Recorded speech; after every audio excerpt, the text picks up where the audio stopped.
Assalamualaikum warahmatullahi wabarakatuh. Teori berikutnya di sistem pengantar jaringan. Sistem pertahanan jaringan lanjut ya, bukan pengantar jaringannya, sistem pertahanan jaringan lanjut. Kita kembali ke basic security atau pengamanan jaringan komputer itu sendiri. Nah, konsep dasarnya di keamanan jaringan komputer ini ya, tidak ada jaringan yang anti sadap atau tidak ada jaringan komputer yang benar-benar aman di sini. Keamanan jaringan komputer proses untuk mencegah dan mengidentifikasi penggunaan yang tidak sah dari jaringan komputer. Tujuan dari keamanan jaringan komputer itu adalah untuk mengantisipasi resiko jaringan komputer berupa bentuk ancaman fisik maupun logik, baik langsung ataupun tidak, yang mengganggu aktivitas yang sedang berlangsung dalam jaringan komputer. Pertama adalah tembok pengamanan atau firewall, baik secara fisik maupun maya, yang ditaruh di antara piranti dan layanan jaringan yang digunakan, serta orang-orang yang akan berbuat jahat di sini. Nah, rencana pengamanannya adalah bagaimana sih apa yang mau diimplementasikan bersama dengan user lainnya untuk menjaga agar sistem itu tidak bisa tertembus dari luar. Fisik adalah contohnya nih, pencurian hardware komputer atau perangkat jaringan, kerusakan pada komputer dan perangkat komunikasi jaringan. Ada namanya wiretapping, ada namanya dengan bencana alam. Sedangkan logik adalah kerusakan pada sistem operasi atau aplikasinya, terkena virus atau terkena malware. Terus ada orang yang mengedus di situ atau proses sniffingannya di situ. Nah, beberapa bentuk ancaman jaringan komputer adalah, pertama tadi ini disebutkan adalah sniffer, peralatan yang dapat memonitor proses yang sedang berlangsung. Ada lagi namanya spoofing, penggunaan komputer untuk meniru dengan cara menimpa identitas atau alamat IP. Ada remote attack, segala bentuk serangan terhadap suatu mesin di mana penyerangannya tidak memiliki kendali terhadap mesin tersebut karena dilakukan dari jarak jauh di luar sistem jaringan atau media transmisinya. Ada lagi hole, kondisi dari software atau hardware yang bisa diakses oleh pemakai yang tidak memiliki otoritas atau meningkatnya tingkat pengaksesan tanpa melalui proses otorisasi di sini. Ada namanya phreaking. Phreaking itu adalah perilaku menjadikan sistem pengamanan telepon melemah. Ini contoh dengan menggunakan phreaking. Ada namanya hacker. Nih, orang yang secara diam mempelajari sistem yang biasanya sukar dimengerti untuk kemudian mengelolanya dan men-share hasil uji coba yang dilakukannya. Hacker tidak merusak sistem di sini. Nah, bagaimana dengan cracker? Cracker adalah orang yang secara diam-diam mempelajari sistem dengan maksudnya adalah jahat di sini. Atau evil demon digunakan di sini. Muncul karena sifat dasar manusia yang selalu ingin membangun, atau salah satunya adalah merusak. Jadi sisinya sudah di sini, mindsetnya sudah merusak kalau di sisi cracker di sini ya. Bagaimana ciri-ciri seorang cracker itu sendiri? Ya, ciri-cirinya adalah bisa membuat program, misal contohnya adalah C++ atau Perl yang memiliki pengetahuan TCP/IP, menggunakan internet lebih dari 50 jam per bulan, menguasai sistem operasi Unix atau VMS, suka mengoleksi software atau hardware lama, terhubung ke internet untuk menjalankan aksinya, melakukan aksinya pada malam hari dengan alasan waktu yang memungkinkan, dan jalur komunikasinya tidak padat dan tidak mudah diketahui oleh orang lain. Nah, kira-kira faktor melakukan serangannya seperti apa sih? Ada spite atau kecewa. Jadi kecewa, balas dendam, sport, petualangan, profit, mencari keuntungan dari imbalan orang lain, terus curiosity, mencari perhatian, politik, alasan politiknya sendiri. Nah, kelemahan manusia, human error, kelemahan perangkat keras komputer, kelemahan sistem operasi jaringan, kelemahan sistem jaringan komunikasi di sini. Terus ada namanya eavesdropping, mendapatkan duplikasi pesan tanpa izin. Ini adalah metode dari penyerangan-penyerangan yang ada ya. Ada masquerading, jadi mengirimkan atau menerima pesan menggunakan identitas lain tanpa izin. Terus ada lagi message tampering, mencegat atau menangkap pesan dan mengubah isinya sebelum dilanjutkan ke penerima sebenarnya. Ada namanya replaying, menyimpan pesan yang ditangkap untuk pemakaian berikutnya. Dan ada namanya DDoS atau denial of service, membanjiri saluran atau sumber lain dengan pesan yang bertujuan untuk menggagalkan pengaksesan pemakai lain. Terus kategori serangannya ada namanya interruption. Suatu sistem diserang sehingga menjadi tidak tersedia atau tidak dapat dipakai oleh yang berwenang. Contohnya nih, perusakan atau modifikasi terhadap piranti keras atau saluran jaringan. Ada lagi namanya interception. User yang tidak berhak unauthorized mendapat akses file. Contohnya penyadapan terhadap data dalam satu jaringan. Nah, ini ada serangan-serangan yang berikutnya adalah modification. Jadi user yang tidak berhak tidak hanya mendapatkan akses, tetapi juga dapat memulai seperti kayak dulu kita belajar tentang sistem operasi, ada perubahan hak akses atau chmod yang digunakan ya, chmod version yang digunakan, RWX yang digunakan atau read, write, and executable. Contoh perubahan nilai pada file data, modifikasi program sehingga berjalan dengan tidak semestinya, dan memodifikasi pesan yang sedang ditransmisikan dalam jaringan. Ada lagi namanya fabrication. User yang tidak berwenang menyisipkan objek palsu ke dalam sistem. Contohnya pengiriman pesan palsu kepada orang lain. Dalam kategori ini bukan alamat palsu kayak lagunya Ayu Ting Ting yang digunakan di sini ya. Terus ada pengendalian. Pengendalian 1, membatasi akses ke jaringan. Contohnya melakukan pembatasan sehingga memperkecil peluang penembusan oleh pemakai yang tidak diotorisasi tadi. Misalnya nih ada pembatasan login atau session destroy atau clear cache-nya. Terus session expired-nya itu juga digunakan. Pembatasan jumlah usaha login. Jadi attempt to login-nya tuh dikasih berapa kali sih? Misalnya kalau 5 kali ya udah 5 kali di situ. Ada tingkat akses yang diizinkan atau read, write, execute yang digunakan tadi atau chmod ya. Terus mekanisme kendali akses. Ini contoh melakukan user authentication. Contohnya adalah autentikasi pemakai, yaitu masalah identifikasi pemakai ketika login. Nah, metode autentikasi didasarkan pada 3 cara di sini. Sesuatu yang diketahui pemakai, misalnya password, kombinasi kunci, nama kecil ibu mertua dan sebagainya. Mungkin honeymoon atau pacaran di mana, terakhir makan di mana, atau gurunya siapa. Itu kan akan dicatat di situ. Terus sesuatu yang dimiliki pemakai, misalnya badge, kartu identitas, kunci, dan sebagainya ya. Sesuatu yang mengenai ciri pemakai, misalnya sidik jari, sidik suara, foto, dan tanda tangan, itu akan juga mempengaruhi. Terus selalu waspada atau antitrust, waspada terhadap rekayasa sosial. Mengaku sebagai eksekutif yang tidak berhasil mengakses dengan menghubungi administrator via telepon atau fax yang digunakan. Terus mengaku sebagai administrator yang perlu mendiagnosa masalah network dengan menghubungi end user via email, fax, atau surat. Dan mengaku sebagai petugas keamanan e-commerce dengan menghubungi customer yang telah bertransaksi untuk mengulang kembali transaksinya di form yang disediakan olehnya. Ini contoh ini bisa melakukan proses phishing ya di sini. Jadi hati-hati dengan proses phishing di sini ya. Pencurian surat atau password, penyuapan dan kekerasan di sini. Terus membedakan sumber daya internal dan eksternal. Bagaimana sih memanfaatkan teknologi firewall yang memisahkan network internal dengan network eksternal dengan rule tertentu di sini. Terus sistem autentikasi dari user itu sendiri, proses penentuan identitas dari seorang user yang sebenarnya itu seperti apa, itu perlu dibuat juga. Diperlukan untuk menjaga keutuhan, integritas, dan keamanan security-nya data di sini. Nah, ada namanya CIA di sini ya, ada confidential, integrity, dan availability yang digunakan. Terus upaya untuk lebih mengamankan proteksi password antara lain adalah salting, menambahkan string pendek ke string password yang diberikan pemakai sehingga mencapai panjang password tertentu. Terus on time password atau OTP. User harus mengganti password secara teratur. Ini juga harus dilakukan ya. Setiap kali melakukan login, user menggunakan password yang berikutnya terdapat di daftar password. Tantangan tanggapan atau cara respon user diberi. Ini adalah upaya, contoh upaya-upaya atau proteksi dari ID Anda atau password Anda. User diberi kebebasan memilih suatu algoritma, misalnya dia X pangkat 3. Ketika user login, komputer menunjukkan di layar angka 3. Dalam kasus ini user mengetikkan angka 27 agar login berhasil.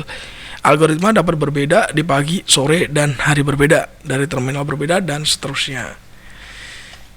Contohnya ya. Terus satu daftar panjang pertanyaan dan jawaban. Variasi terhadap password adalah haruskan pemakai memberi satu daftar pertanyaan dan panjang jawabannya di situ. Nah, pertanyaan berikut dapat dipakai misalnya siapa mertua abang ipar Agus? Apa yang diajarkan Ibu Astri waktu SD? Ini bisa Anda custom atau customize sendiri ya. Film animasi apa yang disukai Anda dan pasangan hidup Anda? Ini pertanyaan jadi pertanyaan panjang.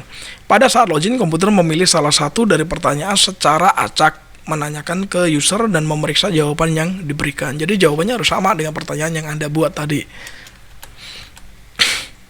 Terus ada namanya Secure Edge atau Access Control Encryption, ada ASCII atau Belcore, Password Authentication dari protokol PAP. Ini contoh-contoh produk autentikasi dari user. Remote Authentication dari Dial-in User Service atau Radius. Ini paling banyak digunakan sekarang ini ya, pakai Radius ya. Terminal Access Control System atau TACAX yang digunakan ada 2 dalam melindungi aset organisasi dalam jaringan komputer. Jadi bagaimana sih melindunginya? bisa secara administratif atau fisik, yaitu membuat rencana kemungkinan terhadap bencana program penyaringan calon pegawai sistem informasi, program pelatihan user, dan kebijakan akses network. Ada lagi secara teknis adalah dengan menerapkan firewall dan membentuk VPN. Nah, ini konsep dari firewall. Firewall adalah sistem atau sekelompok sistem yang menetapkan kebijakan kendali akses antara dua jaringan. Secara prinsip, firewall dapat dianggap sebagai sepasang mekanisme. Satu adalah memblok lalu lintas, yang kedua mengizinkan lalu lintas jaringan. Nah, firewall sendiri digunakan untuk melindungi jaringan Anda dari serangan jaringan pihak luar. Firewall tidak dapat melindungi dari serangan yang tidak melalui firewall, serangan dari seseorang yang berbeda di dalam jaringan Anda, serta dari program-program aplikasi yang ditulis dengan buruk. Oke. Secara konsep, terdapat dua macam firewall, yaitu network level dan application level. Jadi network level didasarkan pada keputusan mereka pada alamat sumber, alamat tujuan, dan port yang terdapat dalam setiap paket IP. Sedangkan application level biasanya adalah host yang berjalan sebagai proxy server yang tidak mengizinkan lalu lintas antar jaringan dan melakukan logging dan auditing lalu lintas yang melaluinya. Nah, istilah-istilah dalam firewall adalah host, suatu sistem komputer yang terhubung dalam satu network. Sedangkan bastion host adalah sistem komputer yang harus memiliki tingkat sekuritas yang lebih tinggi. Mengapa? Karena sistem ini rawan sekali terhadap serangan hacker dan cracker, karena biasanya mesin ini diekspos ke network luar atau internet dan merupakan titik kontak utama para user dan internal network. Sering dikenal dengan namanya bug bounty ya sekarang di sini ya. Terus ada namanya packet filtering. Jadi aksi dari suatu alat atau device untuk mengatur secara selektif alur data yang melintas suatu network, dapat memblok atau memperbolehkan suatu paket data yang melintasi network tersebut sesuai dengan kebijakan alur data yang digunakan. Ini adalah security policy. Ya, ada lagi namanya parameter network atau DMS atau di demilitarized zone, suatu network atau suatu network tambahan yang terdapat di antara network yang dilindungi dengan network eksternal untuk menyediakan layer tambahan dari suatu sistem keamanan. Nah, keuntungan dari firewall itu adalah fokus dari segala keputusan sekuritas karena merupakan satu titik tempat keluar masuknya traffic internet pada satu jaringan. Nah, ini dapat menerapkan suatu kebijaksanaan sekuritas, tidak semua service di internet aman digunakan, sehingga firewall berfungsi sebagai penjaga untuk mengawasi service-service mana yang dapat digunakan untuk menuju dan meninggalkan suatu network tersebut. Dapat mencatat segala aktivitas yang berkaitan dengan alur data secara efisien dan dapat digunakan untuk membatasi penggunaan sumber daya informasi. Ini contoh dari keuntungan firewall. Sedangkan untuk klasifikasi dari desain firewall itu sendiri, contohnya ada paket filtering. Ini sistem paket filtering atau screening router. Ini router yang melakukan routing paket antara internal dan eksternal network secara selektif sesuai dengan security policy yang digunakan pada network tersebut. Nah, informasi yang digunakan untuk menyeleksi paket-paket tersebut adalah sebagai berikut. Contohnya di sini ada IP address asal, IP address tujuan, protokolnya TCP, UDP atau ECMP yang digunakan. Port TCP atau UDP asal, port TCP atau UDP tujuan. Ini adalah contoh bagannya ya. Atau paket filtering routing, ada internet, paket filtering routing, ini masuk ke routernya, security parameter dan jaringan lokal. Jadi seperti ini. Nah, contoh routing paket selektif yang dilakukan oleh screening router adalah ini. Semua koneksi dari luar sistem yang menuju internal network diblok, kecuali untuk koneksi SMTP. Memperbolehkan service email dan FTP, tetapi memblok service-service berbahaya seperti TFTP, X-Window, RPC, OR, service, RLogin, RSA, RCP, dan lain-lain. Nah, keuntungan dari paket filtering atau screening router adalah bersifat transparan dan implementasinya relatif lebih murah dibandingkan dengan metode firewall yang lainnya. Kekurangan dari paket filtering atau screening router adalah tingkat keamanannya masih rendah. Masih memungkinkan adanya IP spoofing, tidak ada screening pada layer-layer di atas network layer di sini ya. Yang kedua adalah application level gateway atau proxy service. Proxy merupakan perantara antara internal network dengan external network. Ini internet ya. Nah, proxy service merupakan aplikasi spesifik atau program server yang dijalankan pada mesin firewall. Program ini mengambil user request untuk internet service seperti contohnya ini ada FTP, ada Telnet, ada HTTP. Dan meneruskan bergantung pada security policy yang digunakan. Jadi dia akan meneruskan ke hostnya, host yang akan dituju tadi atau host yang akan dituju. Ini contoh dari bagannya tadi aplikasi dari level gateway-nya ya. Jadi offset dari connection-nya ada menuju ke FTP atau HTTP atau SMTP. Ini dari inset connection-nya dan jaringan lokal. Nah, keuntungan dari sistem proxy adalah tingkat keamanannya lebih baik daripada screening router. Deteksi paketnya dilakukan sampai pada layer aplikasi. Kekurangannya, performanya lebih rendah daripada screening router karena terjadi penambahan header pada paket yang dikirim. Aplikasi yang disupport oleh proxy ini terbatas. Sistem ini sangat kurang transparan. Ada lagi namanya Circuit Level Gateway. Merupakan sistem yang berdiri sendiri atau fungsi khusus untuk terbentuknya dari tipe-tipe aplikasi level gateway. Nah, tipe ini tidak mengizinkan koneksi TCP end-to-end atau secara langsung. Jadi tidak pernah mengizinkan atau tidak mengizinkan koneksi TCP secara langsung. Ini ada contohnya bagiannya ya. Jadi ini out in yang digunakan dari connection dari offsetnya dari host luar ke dari jaringan yang internal tadi. Cara kerja dari circuit level gateway adalah gateway akan mengatur kedua hubungan TCP tersebut. Satu, antara dirinya, gateway tadi dengan TCP pada pengguna lokal atau interhost, serta satu lagi antara dirinya dengan TCP pengguna luar, offset host yang digunakan. Saat dua buah berhubungan atau terlaksana, gateway akan menyalurkan TCP segmen dari satu hubungan ke lainnya tanpa memeriksa IXI-nya. Fungsi pengamanannya terletak pada penentuan hubungan mana yang diizinkan. Di sini adalah, nah, arsitektur dual home host atau dual home gateway (DHG) ya di sini, atau arsitektur dasar dari firewall menggunakan sebuah komputer dengan dua network interface paling sedikit di sini ya. Nah, interface pertama dihubungkan dengan jaringan internal dan lainnya dengan internet. Ada digunakan dengan DHG ada dua bastion host atau front terdepan, bagian terpenting dalam sebuah firewall tersebut. Ini contoh penggunaan dari bastion host di jaringan lokal. Terus screening host atau SHG. Nah, SHG di sini ini bukan semen ya, ada semen juga SHG di sini ya. Fungsi firewall dilakukan oleh sebuah screening router dan bastion host tadi. Nah, router ini dikonfigurasi sedemikian sehingga akan menolak semua traffic kecuali yang ditujukan ke bastion host.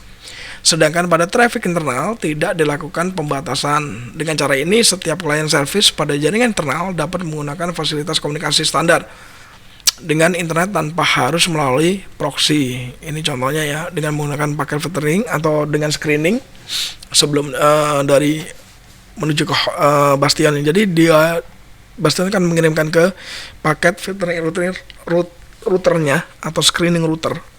Diselarkan di situ.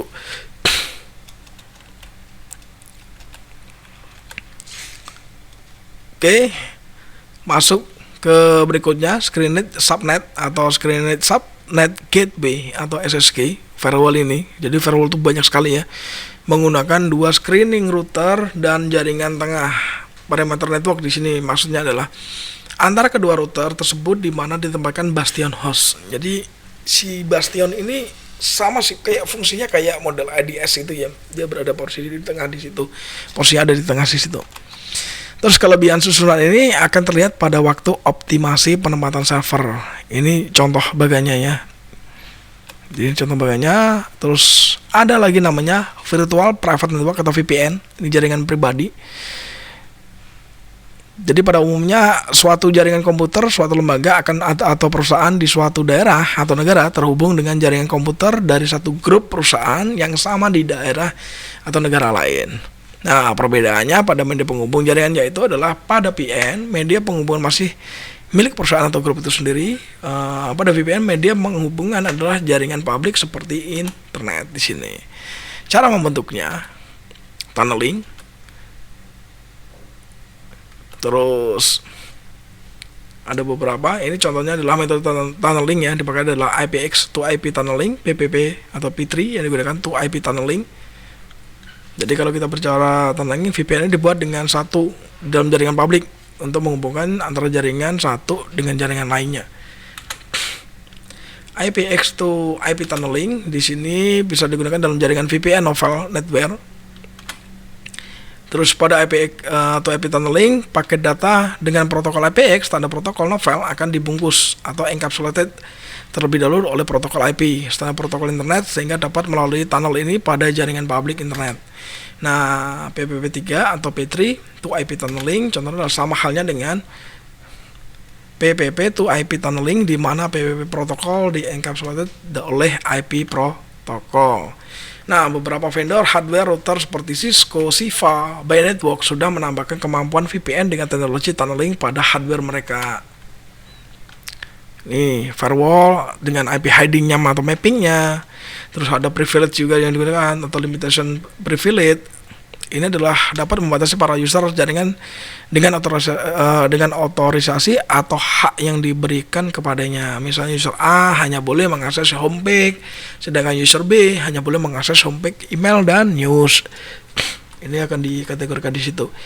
Outside limitation, kita dapat membatasi para user dalam jaringan hanya untuk mengakses alamat tertentu di internet di luar jaringan kita. Atau lewat ke dalam, inside limitation. Kadang-kadang kita masih memperbolehkan orang luar untuk mengakses informasi yang tersedia dalam salah satu komputer. Misalnya nih web server dalam jaringan kita, selain itu tidak memperbolehkan atau memang sama sekali tidak diizinkan untuk mengakses seluruh komputer yang terhubung di jaringan kita. Ada namanya password and encryption authentication. Beberapa user di luar jaringan memang diizinkan untuk masuk ke jaringan dan mengakses data dan sebagainya, dengan terlebih dahulu harus memasukkan password khusus yang sudah terenkripsi. Oke, itu tentang konsep di keamanan jaringan komputer. Ini di sistem pertahanan lanjutin di sini gimana konsep kita mengamankan sebuah network flow yang kita bangun agar tidak tersusupi atau tidak dimasukin oleh para intruder atau penyerang. Misalnya contoh tadi kayak cracker, ada hacker dan sebagainya. Nanti ada proses-proses yang lainnya yang untuk penyadapan, misalnya sniffing dan lain-lain. Oke, cukup sekian untuk informasi dari pengamanan jaringan komputer. Semoga nanti informasi ini bermanfaat, dan jangan lupa tulis di kolom komentar kalau misalnya ada informasi yang masih bias. Anda bisa tanyakan di kolom komentar. Assalamualaikum warahmatullahi wabarakatuh.